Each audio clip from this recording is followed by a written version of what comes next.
Além da Vida, um encontro semanal com a doutrina dos espíritos, codificada pelo ilustre pensador francês Allan Kardec. Um momento de meditação, um momento de reflexão, um momento de luz.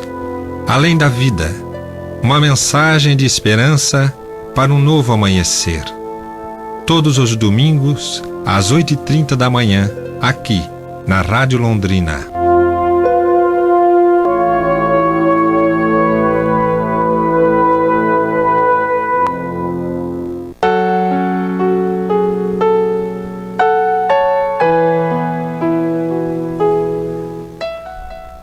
Prezados amigos do programa Além da Vida, muito bom dia. Cumprimento aos Miguel e aqui conosco dois amigos queridos de Cambé, nossa querida amiga Teca. Bom dia, Teca. Bom dia, Miguel. Bom dia, Antônio. Bom dia, Cacá. Bom dia, prezados ouvintes.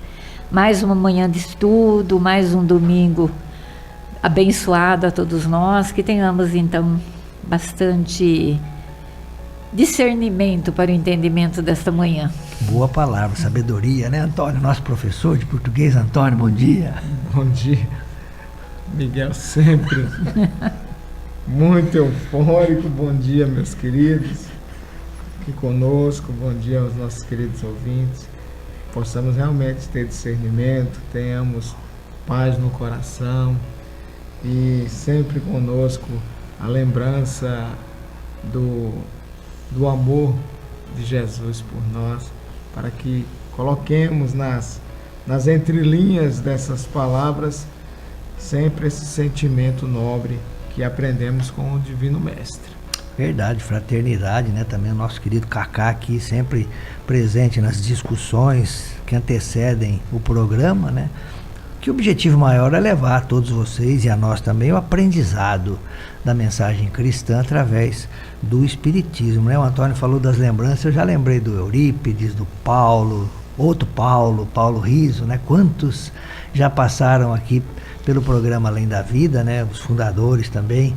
Como é que é o nome daquele companheiro de Arapongas que fundou o programa junto com a Silene, o Zé Antônio, seu Pedro, né? Pedro Garcia. Então, Pedro Garcia, nossa lembrança dele, um querido amigo do seu Hugo também.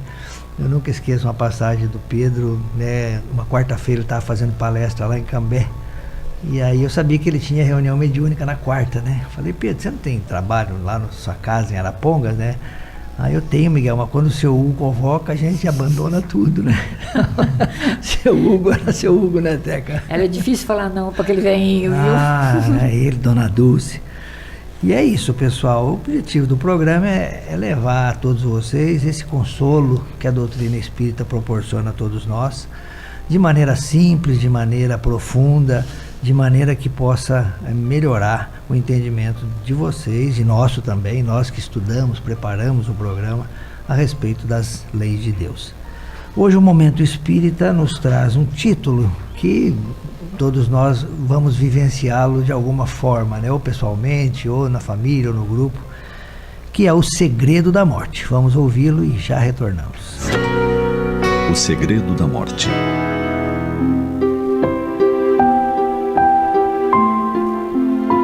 Querido Pai, hoje eu vi a morte chegar para você.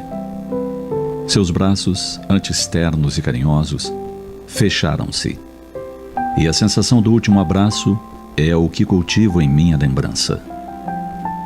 Seu sorriso, aquele que iluminava meu dia e abrandava meu coração, encerrou-se. Agora, eu o guardo somente em minhas memórias, as quais nem sempre são suficientes nos dias de maior saudade.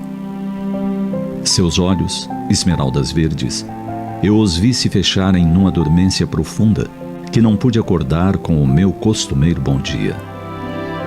Você soltou minha mão. Você partiu.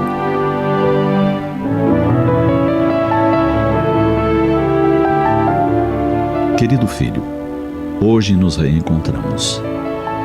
Há alegria maior para um pai? Há quanto tempo eu esperava pelo seu retorno às moradas celestes?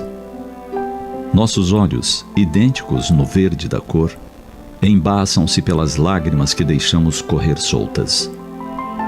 Seus braços envolvem-me num profundo abraço, e então sorrimos juntos, cúmplices na trama do amor que a morte não foi, não é e jamais será capaz de desatar. Nossas vozes ecoam em uníssono para louvar e bendizer a Deus pela alegria do reencontro.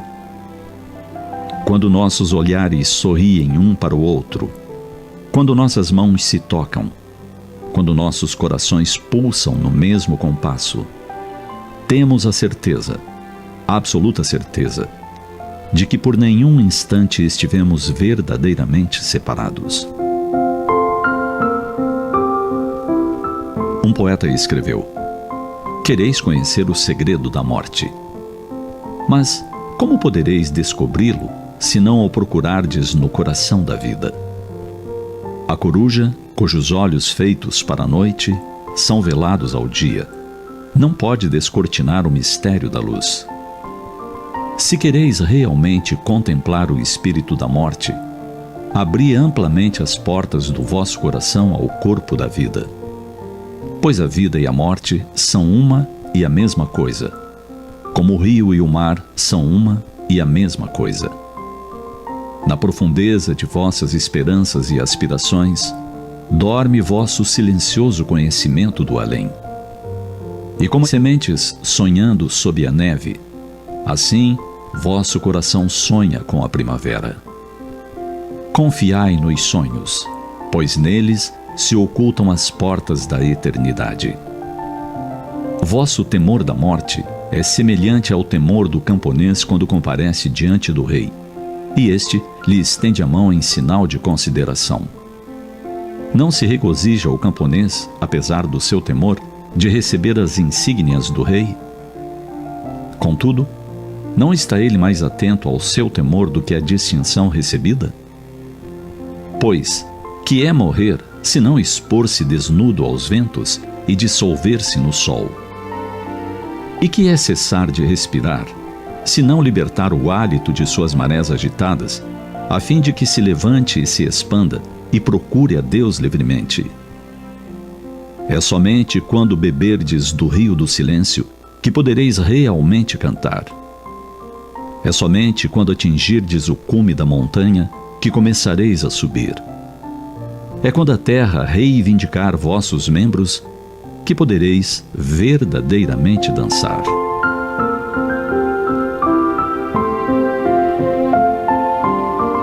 As duas esferas da existência são como uma ponte que cruzamos de tempos em tempos.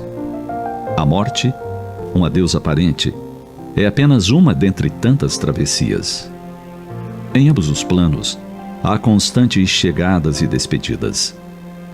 Ao atravessarmos a ponte novamente, saibamos que se por um lado deixaremos lágrimas de saudade, por outro, encontraremos alegria pelo abraço há muito esperado.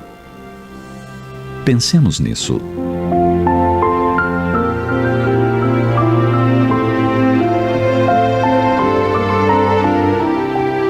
Conheça o mais recente produto do Momento Espírita, as mensagens em vídeo. Acesse youtube.com/canalfep. Assista, inscreva-se e deixe seu like.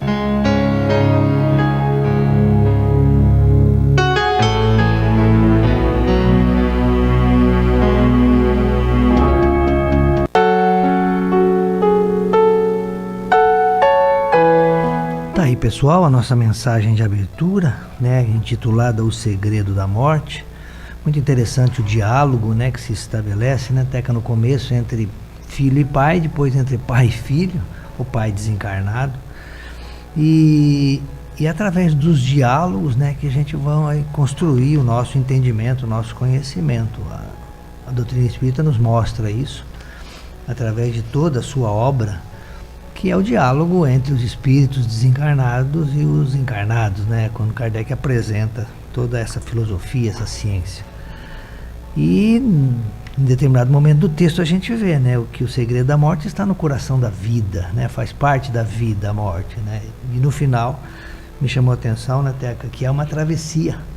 E se há uma travessia, é um momento, é uma experiência que vale a pena ser vivida e quanto mais nós nos prepararmos para isso, melhor será, né, Teca? Ah, com certeza, né, Miguel? É interessante, a doutrina espírita nos traz, né, esse consolo, esse conforto, né, do entendimento da morte, e aí a gente vai ver que a morte é só uma passagem, ela dá esse consolo, né?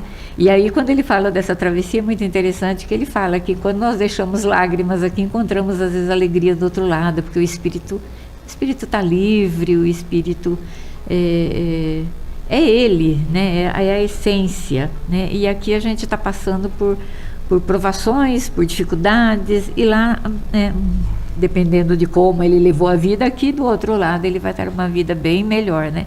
Então não há, o segredo, na verdade, não há, às vezes é o não entendimento, né, da morte, né? É como que a gente vê essa oportunidade, né, Antônio? Então, ele fala em determinado momento também da saudade do filho em relação ao pai. Claro, né, a saudade física, né, do contato que ele tem, ele estando ainda encarnado, né? Mas esquece que os momentos do sono físico são momentos que o espírito está livre. Provavelmente, no plano espiritual, encontra os entes queridos, trabalha com eles, convive com eles. É que nós não lembramos muitas vezes desses momentos, né, para que não interrompa o nosso trabalho aqui na Terra, né? Mas é isso, pensar que a vida segue, né, num outro plano, que é o plano verdadeiro, e que ali não há esse rompimento, né? Essa forma prática de ver também a morte, como você detalha, é importante também para nos trazer um equilíbrio, e trazer o equilíbrio àqueles que permanecem em vida física aqui, né? E eu gostei da palavra do poeta, porque a morte é como uma metáfora, é uma figura de linguagem que traz algo que está escondido de nós, que não vemos, mas que está dentro de nós, que está dentro do nosso coração, que está dentro do nosso sentimento, que faz parte de nós, porque somos nós. Nós somos vida e nós somos morte. De forma metafórica, falando com ou sem razão, mas falando com o coração, falando com o sentimento, que nos traz um alento para viver a vida agora. E a doutrina espírita não traz só um alento, a doutrina espírita traz alívio ao sofrimento. E tentando fazer-se poeta nesse momento, nós ficamos contentes de podermos crer na vida além da vida, porque a doutrina espírita nos faz compreender e amar o semelhante muito mais do que o agora. Isso é muito importante e tudo vai cair no campo da fé. Mas uma fé não mais sem o raciocínio, uma fé raciocinada, aquela que nos vai dar o sustento nas horas mais desejadas. E ninguém escapa, porque a morte, ela vai estar do nosso lado todos os dias. Desde que nascemos. Desde que nascemos. O interessante, completando ali um pouquinho, interessante é que às vezes esse não entendimento da morte leva ao medo da morte, né? O medo, porque você pergunta às vezes para as pessoas, fala, eu tenho medo da morte, né? Porque não entende que a morte, ela não termina ali no túmulo, né? A vida continua. E é muito bonita essa visão poética. Sim, e que muitas vezes eles dizem assim, eu queria assim, eu queria morrer, mas que eu queria voltar para ver os meus entes queridos toda vez que eu quisesse. É o não entendimento, né, de que a vida continua, né? Porque a gente sabe que a gente pode se encontrar ou através dos sonhos, mas não se encontra. Vem um termo que só temos no nosso vocabulário, chamado saudade. Saudades. Tá aí, pessoal, os nossos comentários a respeito desse tema do Momento Espírita, que pode ser reativado através do site da Federação Espírita do Paraná, o feparaná.com.br, ou o site do próprio Momento, momento.com.br, né? Nós vamos agora para o tema central do estudo nosso aqui dessa manhã, do terceiro domingo do mês. Nós estamos estudando a obra de Caio Barchucci, intitulada Vida e Atos dos Apóstolos, né? Aquele período pós-crucificação que os apóstolos ficaram ainda com Cristo um tempo, mas são os seus trabalhos, as suas atitudes, as suas vivências, agora sem o mestre, né? E hoje nós temos como título o capítulo que trata dos fenômenos surpreendentes na prisão da Macedônia. Estão ali Paulo e Silas, né? O Antônio vai ler para nós a passagem evangélica. E também, como título, tem a conversão do carcereiro e a atitude dos apóstolos, né? Então nós temos três títulos resumindo essa passagem que está no capítulo 16, nos versículos de 25 a 34, né, Antônio? Vamos lá. Pela meia-noite, Paulo e Silas oravam e cantavam hinos a Deus, e os presos escutavam-nos. E subitamente houve um grande terremoto, de modo que foram abalados os alicerces do cárcere. E logo se abriram todas as portas, e foram soltas as correntes de todos. Tendo acordado o carcereiro, e vendo as portas da prisão abertas, tirou da espada e ia suicidar-se, supondo que os presos haviam fugido. Mas Paulo bradou em alta voz: não te faças nenhum mal, porque todos estamos aqui. O carcereiro, tendo pedido uma luz, saltou dentro da prisão e, tremendo, lançou-se aos pés de Paulo e Silas, e, tirando-os para fora, perguntou-lhes: Senhores, que me é necessário fazer para me salvar? Responderam eles: crê no Senhor Jesus e serás salvo, tu e tua casa. E anunciaram-lhe a palavra de Deus, e a todos os que estavam em sua casa. Ele, naquela mesma hora da noite, tomando-os consigo, lavou-lhes as feridas, e foi logo batizado, ele e todos os seus. E fazendo-os subir para a sua casa, deu-lhes de comer, e alegrou-se muito com toda a sua casa, por haver crido em Deus. Capítulo 16, versículos 25 a 34 de Atos dos Apóstolos. Tá aí, pessoal, a passagem evangélica que nós vamos trazer algumas reflexões a vocês. E eu de cara gostaria de esclarecer um pouco mais o texto, né? Quando fala que o carcereiro ia se suicidar, e é verdade, podemos entender assim, né? Porque consultando os documentos, né, relacionados a essa época, a gente entende que pelas leis romanas, se um preso fugisse, fosse qual fosse o motivo, isso não importa, né? A vida daquele que era responsável por aqueles que estavam sob a sua custódia era posta no lugar, né?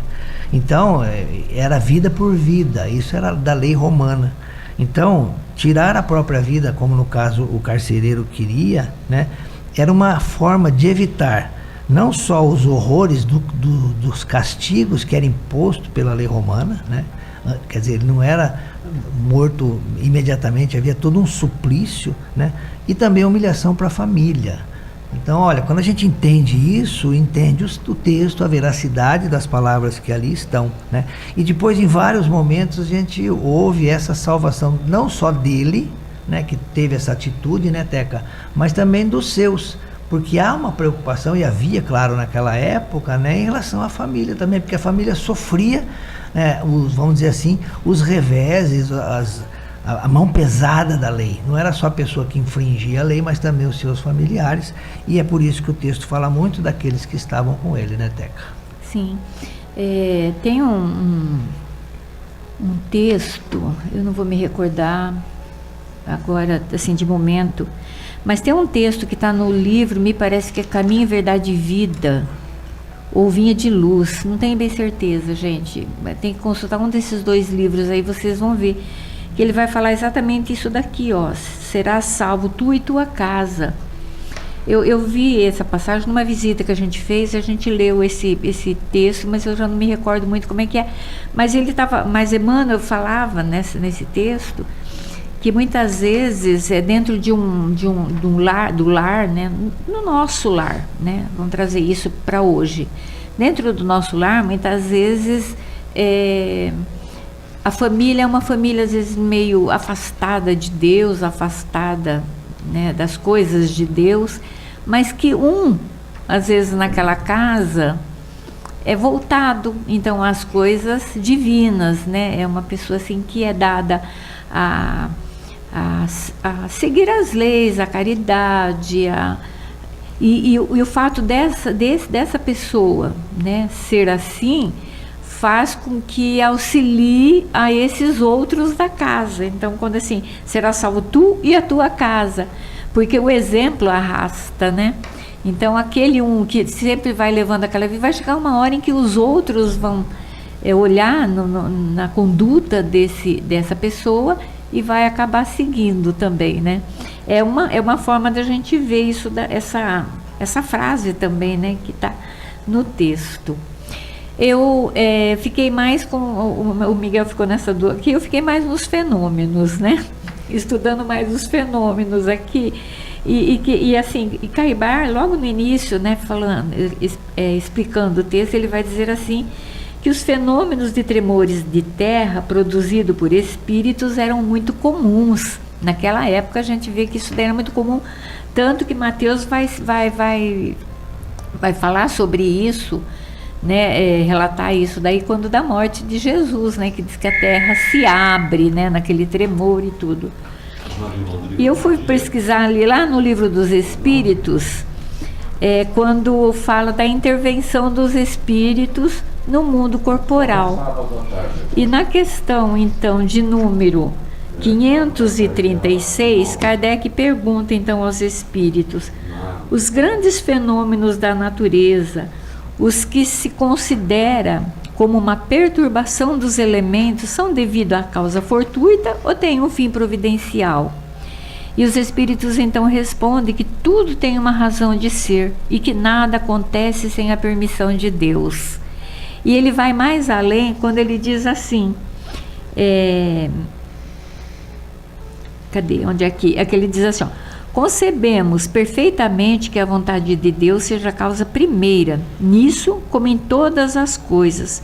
Mas como sabemos que os espíritos têm uma ação sobre a matéria e que são agentes da vontade de Deus, perguntamos se alguns dentre eles não exerceriam uma influência sobre os elementos para os agitar, acalmar ou dirigir. Aos que os espíritos respondem, mas é evidente e não pode ser de outra forma. Deus não se consagra a uma ação direta sobre a matéria. Tem seus agentes devotados em todos os graus da escala dos mundos. Então, há uma hierarquia, a gente percebe que há uma hierarquia, né? Então, Deus está no controle de tudo, mas quem executa são aqueles espíritos que estão prontos ou que são capacitados para esse tipo de ação, né? E é muito interessante porque muitas vezes a gente fala assim, olha, mas a gente olha para esse texto e pensa assim, nossa, mas então o fato das portas abrirem, né, as correntes se desfazerem, a gente vai lembrar até lá no início do livro, quando nós estudamos também sobre a libertação de Pedro, quando ele foi preso também, que as correntes também se desataram, e vamos levar isso daí para o lado de milagres, é um milagre de Deus, assim, geralmente quando você não explica, isso é um milagre, mas o Espiritismo, ele explica isso, ele vem nos mostrar, ele vem nos falar sobre isso, e a gente vai encontrar uma resposta muito boa lá no livro Céu e Inferno, quando ele vai falar no capítulo 10 sobre a intervenção dos demônios.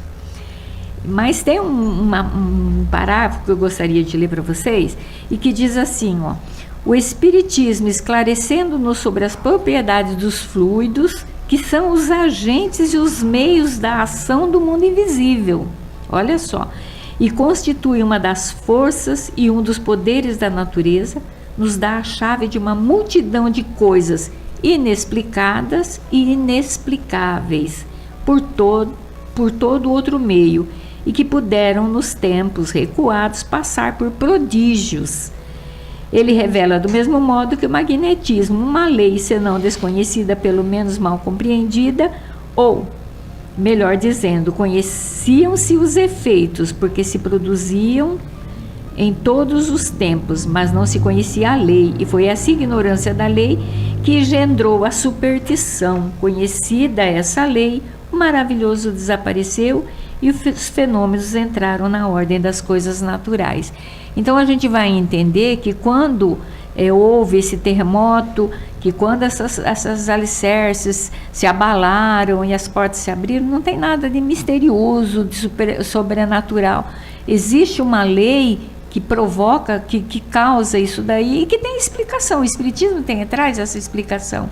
Então, entendendo a lei do magnetismo, os fluidos que a gente já falou tanto, né, que lá no capítulo 14, né, da Gênese, né, vai falar muito sobre os fluidos. Se a gente estudar isso, a gente vê que nisso daqui não tem nada de miraculoso, né, Miguel? Isso aqui é tudo muito bem explicado. Verdade, Teca, e é isso que você diz, né? De acordo com o entendimento das pessoas, né, o fenômeno se apresenta mais intenso ou menos, né? Aquela época de Jesus, dos apóstolos, né? Era interessante que os fenômenos fossem mais intensos, né, Antônio? Por quê? Porque o entendimento era quase nulo, porque o pessoal era muito ignorante. Caibar vai destacar isso no comentário que ele faz a respeito dessa passagem, dizendo assim, ó, o fato descrito nos Atos é autêntico. Ele se tem reproduzido muitas vezes, como a Teca diz, né? Então a reprodução, ela é uma característica da ciência. E Kardec vai destacar isso aí, né, na ciência espírita, que é uma ciência de observação, né, e a repetição é um elemento, como a casualização e o controle local, que a gente estuda isso aí nas ciências da Terra e se aplica às ciências espirituais, né? E quando um fato é observado por pessoas insuspeitas por mais de uma vez, olha, são pessoas que nem estavam manipulando isso, né? É que está na ordem natural das coisas, ou seja, não derroga as leis de Deus. E que a nossa inteligência, muitas vezes fraca, não pode explicar ainda, né? Vai chegar um momento, como a Teca mesmo disse, né, que a nossa inteligência vai poder explicar. E quando o Espiritismo se apresenta no final do século 19, né, 1857, é lançado o Livro dos Espíritos, aí sim, aí a humanidade presente, os espíritos encarnados já tem um entendimento maior e aí pode entender não só a parte da fenomenologia, que Kardec diz que o tempo dos fenômenos já estava se extinguindo e agora era a hora da filosofia espiritualista entrar. Então o Espiritismo vem dar compreensão aos fenômenos, mas trazer a valorização do espírito imortal, a compreensão de Deus e principalmente da parte moral para o espírito realmente progredir e evoluir. Caibar segue dizendo no próximo parágrafo, Antônio, dizendo assim, ó, são esses fenômenos, e o texto trata basicamente de fenômenos que leva à conversão do carcereiro, que leva à atitude dos apóstolos, né? São esses fenômenos muito interessantes, nada na natureza não se produz que não seja de interesse, de estudo, de aprendizado, e produzem quase sempre a conversão dos incrédulos. Por quê? Primeiro, afetam os sentidos físicos, é a primeira impressão, qualquer um dos sentidos, seja a visão, né, o ouvir, eles tocam o cérebro, é um segundo efeito, que fica perturbado e depois sensibiliza o coração. Olha como Caibar amarra, né, o entendimento dos fenômenos através primeiro dos sentidos físicos, que é a primeira coisa que nos impressiona, mas passando pelo cérebro, né, Antônio, chega no coração. Exato. E aí, chegando no coração, nós nos modificamos e tornamos uma pessoa melhor. Pelo momento súbito do fenômeno, né? E tem uma coisa, já que você citou um fato histórico, também é citado aqui na leitura, o próprio Caibá fala sobre, ele acrescenta outras passagens a essa, que Paulo e Silas haviam sido presos sem julgamento, foram condenados à rebelia. Não houve julgamento e eles eram cidadãos romanos, então estavam ali presos de forma irregular, literalmente era isso. E quando aconteceu esse fenômeno, também houve o medo. Nossa, agora o assunto vai chegar aos ouvidos dos superiores e nós vamos sofrer as consequências. Então vamos soltá-los de maneira discreta para que não se chame mais atenção. E aí Paulo não aceita. Por isso que Paulo não pega aquela oportunidade para fugir e ele permanece ali para comprovar de que realmente vocês açoitaram a gente, agrediram, nos prenderam e nós não temos nenhuma culpa. É tudo arbitrariedade o que foram feito com eles, e por isso eles queriam comprovar de que realmente eles não tinham razão de estarem presos. E aí, por isso não fugir. E eles, de forma discreta, foram e soltaram eles para que não houvesse nenhum rebuliço e que não fosse chamada a atenção esse fato da prisão arbitrária de Paulo. Veja a inteligência de Paulo, né? E depois eles foram soltos realmente para outras cidades. Mas me chama a atenção uma coisa, quando você vê a palavra salvar-se, você vai se salvar para quê? É para ficar sem fazer nada? Veja que Paulo continuou o trabalho. E o trabalho chegou até nós. E assim, o salvar-se se tornou uma palavra que virou mais um dogma religioso que temos hoje, o salvar-se. E as religiões, por esse fenômeno, o da salvação, porque é uma questão dogmática da igreja, e por isso mexer com os nossos cérebros e mexer com os nossos sentimentos, como mexia aqui, fazendo a pessoa crer, às vezes você também é levado a isso pelo medo da morte. E nós tivemos a oportunidade logo no início de falar da morte com muita beleza. Veja que não é por acaso que o texto vem no início, o segredo da morte. Então, o segredo é que, se salvar, você precisa salvar-se para edificar. Você precisa se melhorar. Você precisa se educar. Você vai se salvar para se educar, para se melhorar, para se tornar alguém melhor e depois auxiliar aqueles que ficaram para trás. Porque muitos não vão ser mexidos pelo fenômeno e vão precisar de ajuda. E se você já aprendeu isso, se eduque para auxiliar aquele que ainda não sabe. E a doutrina espírita nos orienta de que somos espíritos imortais e que vivemos no mundo onde esses fluidos que interferem em todos os fenômenos, que são invisíveis, eles fazem parte da natureza, da nossa natureza, e que explicam todos esses fenômenos de forma natural, como disse a Terezinha. E isso é algo que nós vamos ter para viver e estudar durante toda a nossa vida, para buscarmos sempre uma explicação dentro do racional, para estarmos sempre dentro das leis de Deus, porque tudo faz parte das leis de Deus, nada escapa às leis de Deus. E entendam isso, ninguém vai surpreender Deus, porque Deus é onisciente. ciente, ele tudo sabe, ele tudo vê. E é mais uma coisa que nós aprendemos hoje, que o fenômeno pode nos arrastar para a modificação moral.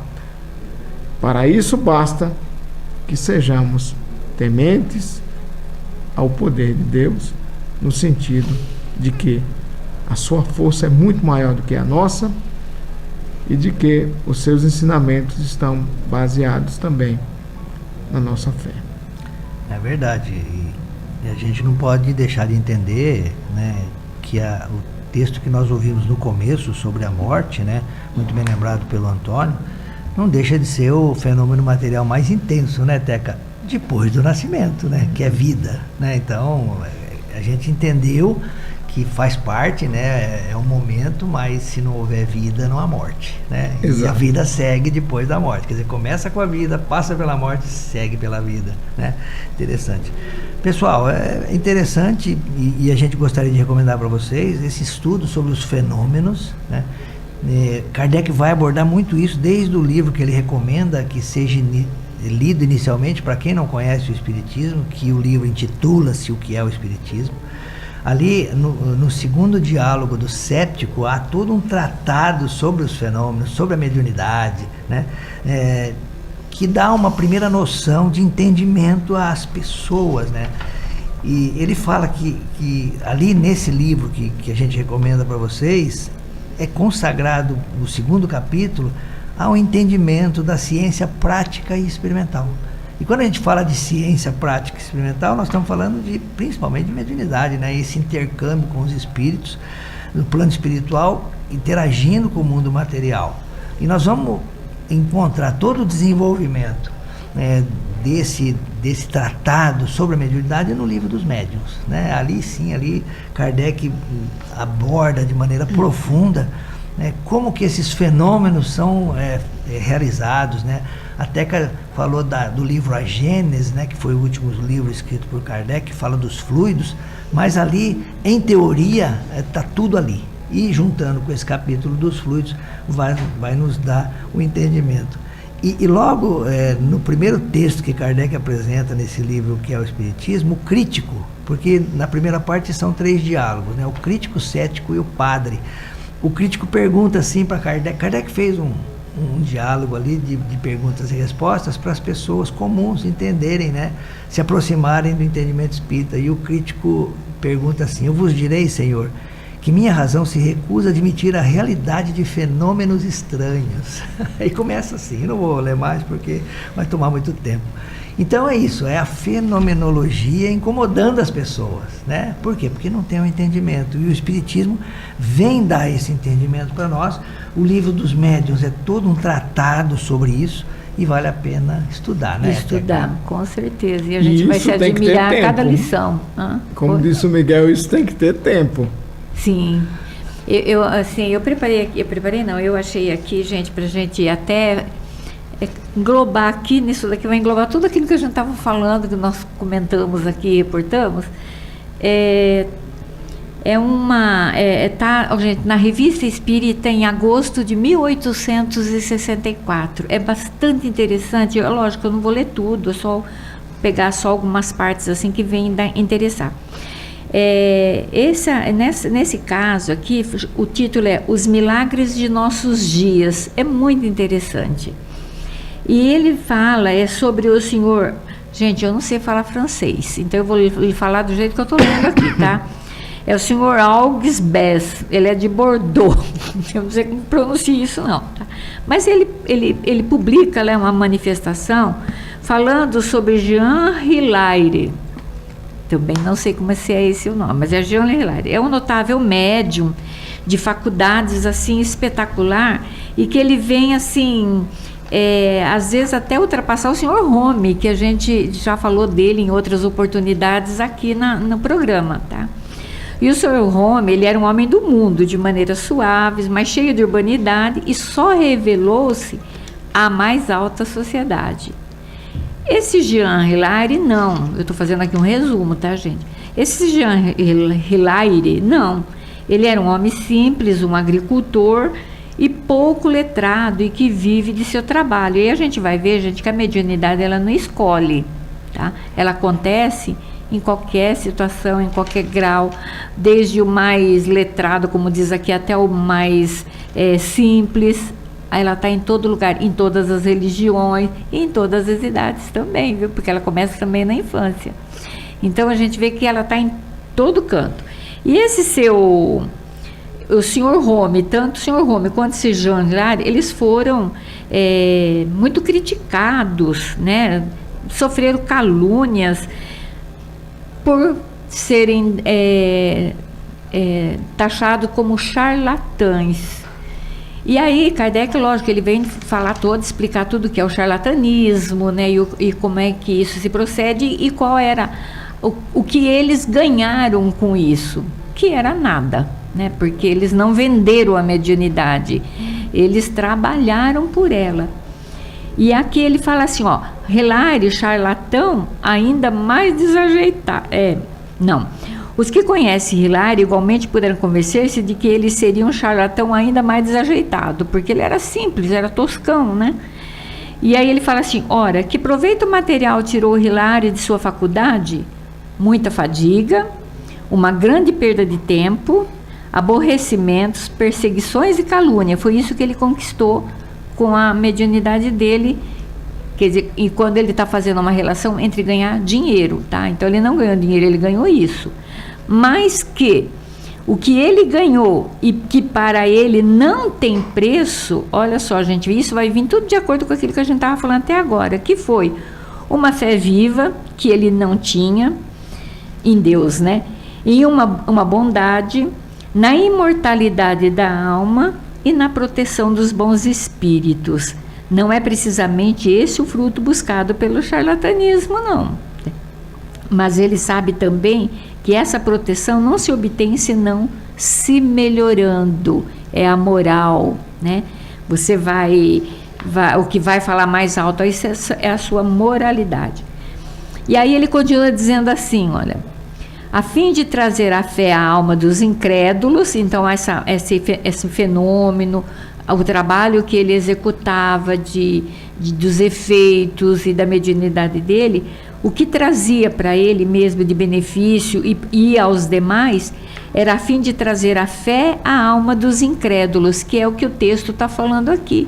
O carcereiro, ele era um incrédulo, né? Com o fenômeno, e Paulo e Silas fazendo as orações, ele acabou se convertendo. Então, muitas vezes esses fenômenos, eles vêm fazer exatamente isso, trazer a alma, a fé à alma dos incrédulos e de arrancá-los do materialismo que os rói impiedosamente e os mergulha no egoísmo e dos desregramentos.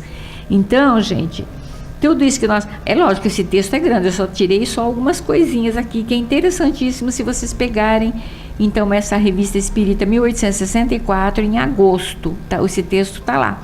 E vocês vão ver que fantástico esse texto. Então a gente vê, gente, que os fenômenos, eles foram muito importantes, como o Miguel falou, hoje esse fenômeno já não é tão mais necessário, porque a gente já tem um conhecimento, mas que naquela época era necessário exatamente pela incredulidade, né, Miguel? Verdade, Teca. Hoje eles são mais sutis, né? Mas já não é tão tremendo, né? Temos a tecnologia. Sim. Que vai fazer com que esses fenômenos apareçam mais. Mas se não houver a sensibilidade pessoal, a pessoa não vai observar, né? Então, os espíritos dizem que os fenômenos estão acontecendo muito ao nosso redor, muito. Mas às vezes é isso, a tecnologia é importante, mas muitas vezes ela oblitera o entendimento, a percepção, né? É isso que nós temos que tomar cuidado. É preciso sentir. É preciso sentir. Pessoal, vamos passar para o Zé Antônio, aí sobra um tempinho para a gente comentar. Hoje ele nos traz, na Reflexão Espírita, um tema interessante, que vai estar relacionado com o assunto de hoje, que é a mágoa.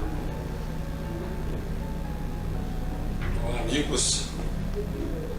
Durante nossas preces, no dia a dia, nós temos o hábito de procurarmos sempre uma mensagem numa obra espírita, como o Fonte Viva, Pão Nosso, Vinha de Luz, Caminho, Verdade e Vida, Palavras da Vida Eterna, o Evangelho segundo o Espiritismo, Convites da Vida.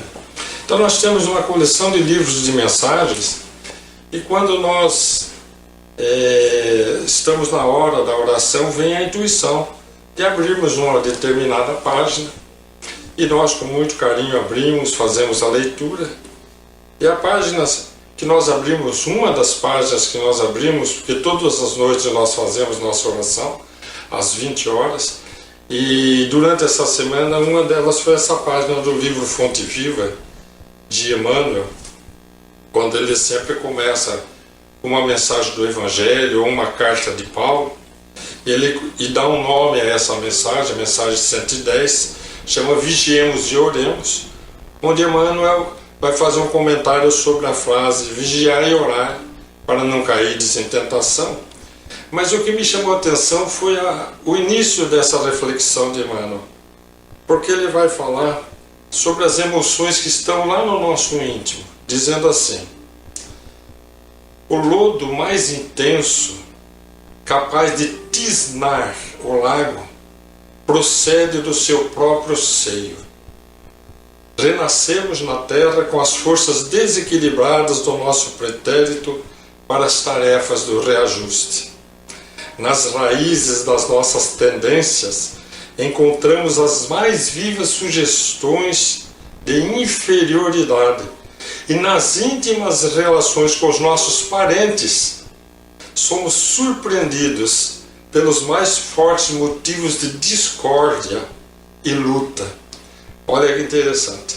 Emmanuel está dizendo que as mais terríveis tentações decorrem do fundo sombrio da nossa individualidade, que nós carregamos lá dentro de nós aquilo capaz de turvar a nossa mente, as nossas emoções. Eu me recordei, quando li essa mensagem nessa semana, de um curso que eu fiz em São Paulo durante o período que eu estudei psicoterapia, 2 anos, do ano de 1986 a 1988, eu ia todos os meses para São Paulo.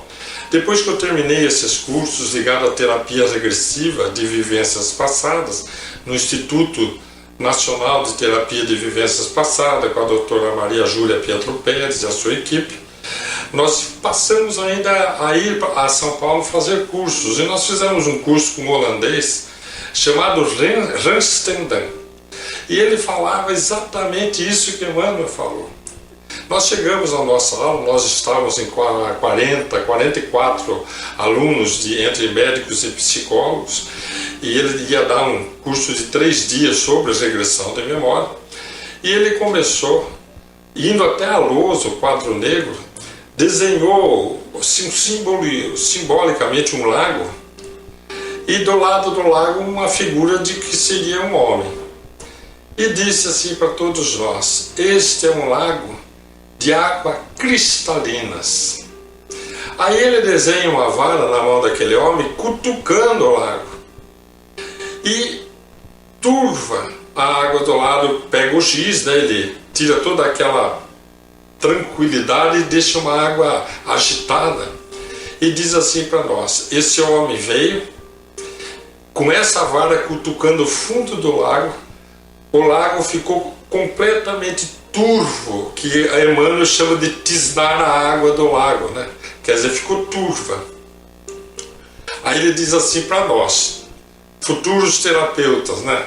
Dizendo assim: perguntem para o lago quem turvou a água dele, e o lago responderá: aquele homem com aquela vara.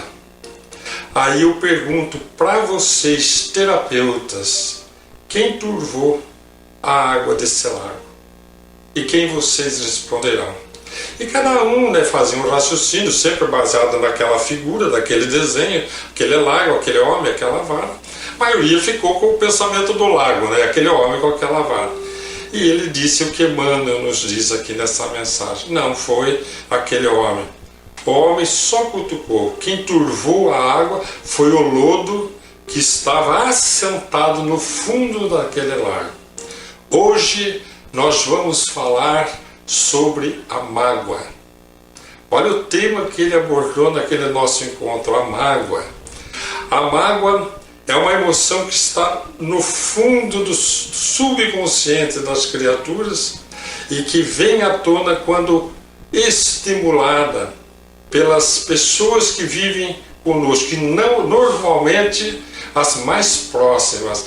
Como diz Emmanuel no texto, nossos parentes, no nosso convívio com os nossos parentes, nós despertamos as emoções mais negativas. E então me recordei de um caso que eu vivenciei muito interessante, já como terapeuta na minha clínica. Uma senhora nos procurou muito sofrida, porque ela carregava uma mágoa da qual ela não conseguia se libertar, uma mágoa com o irmão. O irmão mais velho, ela tinha 3 irmãos, todos homens, ela era a única mulher. O pai falecera e deixou como herança uma fábrica que dava muitos recursos financeiros, embora ela fosse casada e não necessitasse de nada mais, era uma pessoa muito bem de vida. Mas o que acontece? Fica a herança para os filhos. O filho mais velho fez aquela análise da herança, com quem que vai ficar, foi fazer todo aquele processo da herança e chegou à conclusão e conseguiu convencer os irmãos de que os homens administrariam a fábrica e a única irmã mulher ficaria com uma parte fixa apenas para não ficar sem nada. E ela acordou dentro dela, despertou dentro dela uma mágoa insuportável. Só tinha um problema: ela era muito cristã e era espírita já há muitos anos, não de berço, mas já há muitos anos, e mais cristã. Desde que conheceram o espiritismo, sua consciência se exaltaram na compreensão das necessidades da transformação íntima. E aquilo que já carregava dentro de si como um norte pela bússola do Evangelho do Cristo, ali se exacerbava pelos ensinos da doutrina dos Espíritos. E ela passou a sofrer muito, porque ela não conseguia se libertar daquele sentimento de mágoa e foi buscar ajuda terapêutica com psicólogos e me procurou na clínica para ver se eu também poderia ajudá-la, e fomos conversando. E nesses meses que ela ia, uma vez por mês, uma vez cada 15 dias, sempre o assunto que se conversava era a mágoa com o irmão. Ela não queria mais sentir aquilo, mas não conseguia se libertar daquela emoção. Então nós começamos a analisar sentimentos mais positivos que ela pudesse carregar em relação à família do irmão dela, e descobrimos que ela amava profundamente os seus sobrinhos e mesmo a sua cunhada, que ela gostava muito, mas já fazia 2, 3 anos que ela não tinha mais contato com eles. Moravam na mesma cidade, se encontravam caminhando, às vezes nas mesmas calçadas. Ela desviava e ia para outra calçada para não precisar cruzar com o irmão ou com a cunhada, para não ter que cumprimentá-los, tal a dor que ela carregava daquela mágoa profunda. E ela chorava, porque ela não suportava mais aquele sentimento, e ela tinha uma saudade muito grande dos sobrinhos. Ela queria poder voltar a abraçar os sobrinhos. E nós fomos ajudando, fomos conversando, até que um dia ela chegou para nós, após uns 6, 8 meses, e nos disse: acho que eu estou pronta para o confronto. Eu falei: que confronto? Eu vou encontrar meu irmão, vou ligar para ele, vou pedir uma entrevista, uma conversa, ver se a gente se reconcilia com o Evangelho de Jesus, que ela conhecia muito bem, nos propõe: reconciliar-vos com os vossos inimigos enquanto caminhais com eles. Eu preciso me reconciliar com meu irmão. Aí eu perguntei para ela: quando você pensa no seu irmão, em que você lembra? Nos seus sobrinhos que você ama?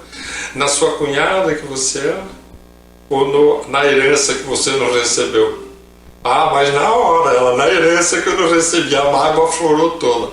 Eu falei: você não está pronta, vamos trabalhar mais um pouquinho. Trabalhamos mais uns 2, 3 meses, até a hora que ela se viu, então, em condições de poder encontrar-se com o irmão. E foi se encontrar. E foi mobilizada pelos sentimentos de amor que ela tinha pelos sobrinhos, pela cunhada, e não sentiu mais aquele pensamento em relação à herança. Encontrou-se com aquela família e foi o momento, segundo ela, mais lindo da sua vida. Ela disse assim: nunca me senti tão leve quanto aquele dia. Acabou a minha mágoa. Eu me recordei de uma passagem que está registrada no livro Entre a Terra e o Céu, Entre a Terra e o Céu, de André Luiz, uma passagem muito bonita, onde há um caso muito semelhante de um espírito de uma mulher chamada Odila, carregada de ódio, de mágoa pelo ex-marido, porque ela desencarnou, e depois de uns anos o marido se casou com outra. Então ela tinha um ciúme insuportável da nova esposa do marido e uma mágoa do marido. E ela carregou aquilo por muitos anos, só que entre esse ciúme, a mágoa e o marido tinha um filhinho deles, que já estava no mundo espiritual desencarnado, desencarnou no mar, afogou-se. Ela não tinha acesso no mundo espiritual a essa criança pela sua perturbação, pela mágoa que carregava. E André Luiz nos apresenta essa história neste livro, contando que para poderem resolver esse problema, aproximaram dessa mulher, da Odila, desse espírito, carregado desse ódio, desse ciúme, dessa mágoa, o espírito muito elevado de uma mulher chamada Clara, a irmã Clara. Ela vem trazendo tanto amor, envolve Odila, e em poucos dias consegue demovê-la daqueles sentimentos e dizer a ela que o acesso dela ao filhinho está muito próximo. Ela só precisa perdoar o marido e entender que aquela mulher não roubou-lhe o marido, foi o marido que a desposou, mas que ela poderia transformar esse ódio num amor muito grande. E aí então, diz aqui André Luiz, depois da solução desse problema, quando a Odila se liberta daquela mágoa, se liberta daquele ódio, ela diz assim para a irmã Clara, chorando emocionadamente: meu pranto, irmã, não é de sofrimento, sinto-me agora leve e feliz. E sabe o que a irmã Clara responde para ela? Perdestes peso espiritual. Perdeste peso espiritual. Como assim? A mágoa faz com que o corpo espiritual fique denso, escuro. No momento em que ela se liberta daquela mágoa, ela perde aquele peso espiritual, se ilumina e diz Clara: neste momento você se habilitou a elevar-te de nível espiritual, podendo ter acesso aos ambientes espirituais onde encontra-se seu filho desencarnado. A partir de hoje você vai poder visitá-lo. Que ensinamento! Só por poder se libertar da mágoa. Então a mágoa, por mais que nossas mentes estejam voltadas para algo que alguém nos tenha feito, é uma emoção que vem de dentro de nós. Reflitamos sobre isso. Tá aí, pessoal, a mensagem do nosso querido amigo, né, Teca? Muito bonita e bem relacionada com o nosso tema de hoje, hein? Sim. Bom, gente, nós vamos se despedindo, né? Porque o tempo ali já está na hora, mas eu quero deixar para vocês umas tarefinhas, né, gente? A gente gosta de deixar tarefinha para vocês, né? Nós já citamos aqui o livro que é o Espiritismo, né? O Miguel falou sobre a história do crítico, então que vocês vejam também a Revista Espírita, né? Mas que procurem sempre estar olhando, estudando, né? Porque só assim a gente vai ter compreensão de tudo que nos acontece, inclusive da mágoa. Um bom dia a todos. É isso aí, pessoal. Lembre-se sempre que o fenômeno da mágoa está dentro de nós e precisamos aliviar isso e ficarmos mais límpidos como um lago cristalino. Um bom dia a todos. Verdade, Antônio. E para a gente trabalhar esses fenômenos emocionais, espirituais, nada melhor que a mensagem cristã, né, Antônio, entendida pelo Espiritismo. Um bom domingo a todos, uma semana de muita luz e até o nosso próximo programa.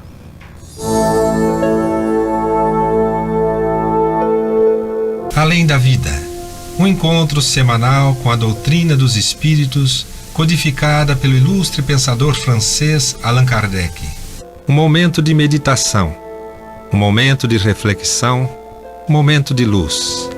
Além da vida, uma mensagem de esperança para um novo amanhecer. todos os domingos, às 8h30 da manhã, aqui, na Rádio Londrina.